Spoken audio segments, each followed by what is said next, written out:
When did we allow evil to become stronger than us? It is not our fight. It is our fight. I love that you were a fan of these books before. You spoke about reading them as a child. So something that I really enjoyed was the fact that this character was created and it wasn't from the original. But some people are very true to the original books. What are your opinions on all of that? I think that it would be a disservice to every young and old woman who watches 9 hours of modern day entertainment to not see one female across the screen.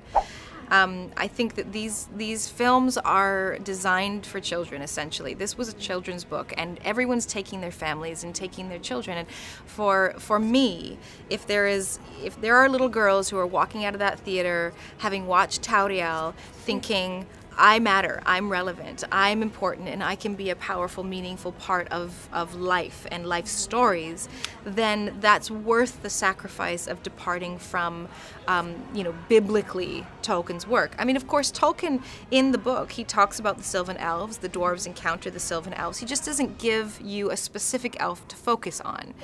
So, I mean, they're there. It's not like they're not in the book. It's just that Peter gave them a name and a face. I thought there was something really refreshing about seeing you with your long red hair and the whole moment. And I think it's cool that it was originally a children's book, and I know that you wrote a children's book. That's right. Would you ever find yourself wanting to somehow adapt it into something on screen? Oh, yeah. I mean, I'm still in the process of trying to get it published, and I'm in negotiations right now, so that's the focus. And you sort of have to take these things one step at a time. And if it does get published, then my vision for it is it's a series of 18 books.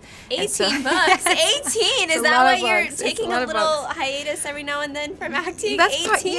Yeah. There's a lot of work to be done still yet. And then if that gets done, then I think it would make a wonderful television series or film for children. I mean, I remember reading a little while back that you just said, you know what, I loved acting, I love the experience, but I might go take a little bit of time for myself. But people were shocked. They're like, this is the height of her career. She's blowing up. What is she thinking? I mean, for you, I love that you did that, and then you come back and do The Hobbit. What was the process like of? Well, I think that people mistakenly assume that, if you are reaching a measure of success, you should reach for a higher measure of success. And I don't think that's the equation for happiness. I think that's the equation for, letting life carry you. And I want to make choices in my life about what I want to do. And I really didn't feel like when I finished Lost that was the happiest, healthiest place for me, was to continue on with an acting career. And I love writing. Mm-hmm. And I love writing. I mean, it's 18 books, you have to love writing. Well, they're kids' books. Okay. But I write all the time. I mean, I've got, in my computer, there are novels and screenplays and children's stories and, multiples of all these things. And I was like, that is what gives me joy, and I want to pursue that. And I think the fact that I was able to get a little bit of that out of my system, let some air out of the vents, was partly why I was able to enjoy going back to acting and working in this film, was because I felt very creatively satisfied. And up until that point, when I was working on Lost, I wasn't feeling creatively satisfied. It's not a collaborative job working on series television. You're sort of a cog in the wheel. You go to work, you do your job, and you go home.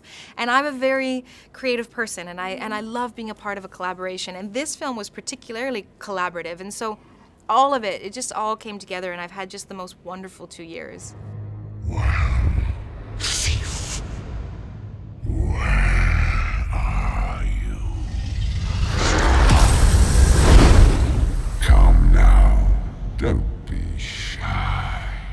Step into the light.